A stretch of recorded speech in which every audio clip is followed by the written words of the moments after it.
Welcome to the World History 1 lecture series. At the end of each slide there will be a 10-second delay.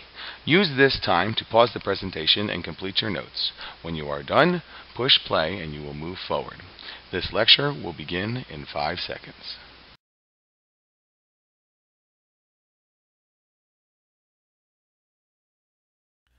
Welcome to World History 1 Lecture 5.5 on Greek democracy. Thank you, ancient Greeks, for giving us the principle of democratic rule. You know what I mean. Power to the people. In fact, here in America, our whole system of government is based on democratic ideals. So democracy is good. Yay, democracy! What's that? Invent democracy? Vote to kill Socrates? You bet. Greek citizens voted after they tried Socrates for corrupting the morals of minors to kill the greatest mind of their generation, if not in history. Well, maybe we cleared up that problem by the time we got to the American Revolution. Not so, says Thomas Jefferson. He says that democracy is nothing more than mob rule, where 51% of the people may take away the rights of the other 49. Well, we've been around now for almost 250 years. All of this ugliness in democracy must have been cleared up by now. Not so, as the President of the United States can go up in front of Congress and one congressman can yell, "You lie!" So democracy is not good? I'm so confused. Well, here's the thing. Democracy is a system of government, and whether or not it's good or bad will be based on your judgment. But you need to understand the foundations of direct democracy in order to understand what democracy means to you today. With that said, go to the next slide.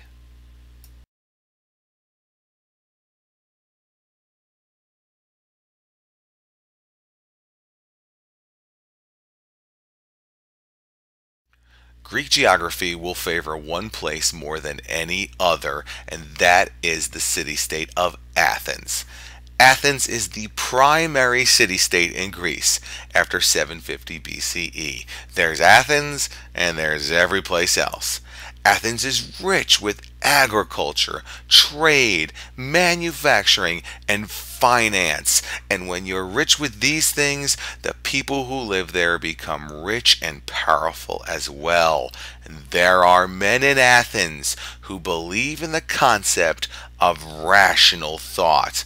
I can think rationally for myself. And these men want to control their own destiny. So how do we get from these men being ruled by a king to ruling themselves? Go to the next slide.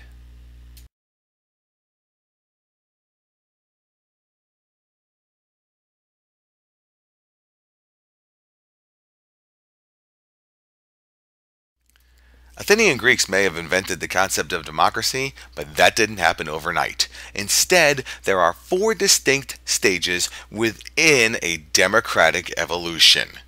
We start with a monarchy, one-person rule inherited through family succession, and that's how Athens is run till about 1066 BCE. So up to this point, Athens is just like many of the ancient river valley civilizations who have monarchs or princes or pharaohs. Then something happens. Athens becomes ruled by an aristocracy. These are a small group of nobles, and this happens from 1066 to 700 BCE. In other words, we have a small group of individuals who say, hey, I am an ancient relative of the king, and this gives me the right to rule our city-state. We have something like an aristocracy happening 90 miles down the road in Sparta. We call that an oligarchy. Well, eventually, one person is going to take over, and this is tyranny. It's ruled by one person who seized power by force. And this happens from 700 to about 462 BCE. Down there, that's Solon, one of the tyrants we'll learn about in a minute. Finally, we move from one person ruled by force to democracy, which is ruled by an assembly in which the citizens could vote, and that first happens in Athens in 462 BCE.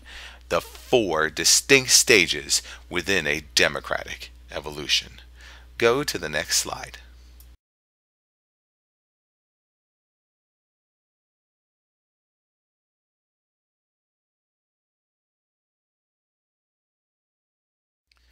Now you see how a government can evolve from a monarchy all the way through to a democracy. But the question is, why does this happen? And it all has to do with farmers causing political change. Farmers are the most important people in any civilization because they feed the population, but that doesn't mean that they are treated very well. Instead, farmers many times do not own the land that they farm.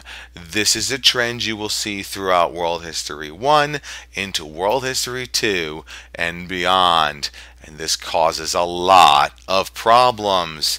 In Athens, the landowners were getting rich while the farmers were going into debt. They were getting poorer and poorer. The farmers wanted a say in politics and government so that they could live within Athenian society. Go to the next slide.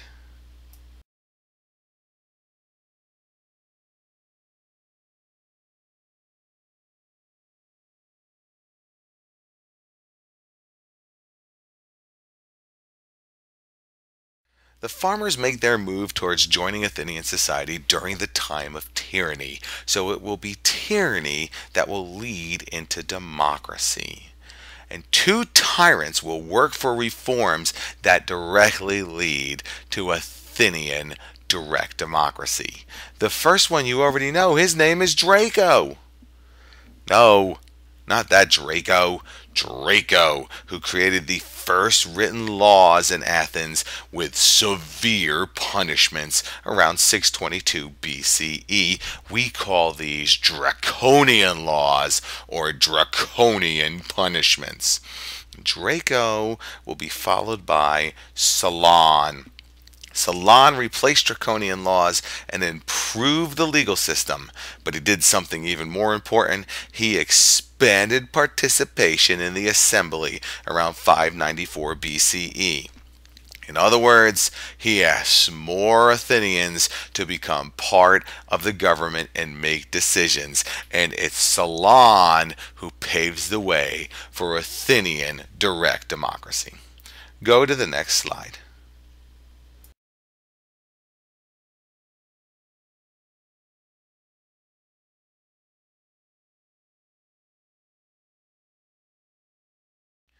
We all know that Athens is the foundation for our modern democracy, but that doesn't mean that our democracy looks anything like Athenian direct democracy. So let's compare Athenian with US democracy.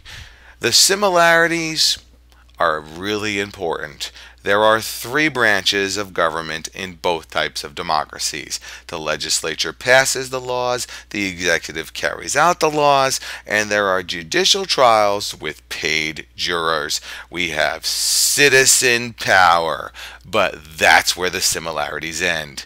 In Athenian democracy, citizens are 18, you must be male, and you must be born of citizen parents. Laws are voted on directly by everybody. The executive branch is a council of 500 citizens. Juries vary in size, and we have one-day trials. No attorney, no appeals. U.S. democracy is different. You're either born in the U.S. or you complete the citizenship process. Representatives are elected to vote on the laws. You're not voting on the laws. You vote on sending somebody to do that for you. The executive is elected and he appoints officials. We have 12 jurors on juries and defendants have attorneys, and there's a long appeal process. Now, this is one way to look at the difference between Athenian and U.S. democracy, but I want you to look at another way as well. We have the Greek type of democracy, and then we have the Roman type of democracy. More to come on that later. I hope you enjoyed this lecture, and I look forward to seeing you in class.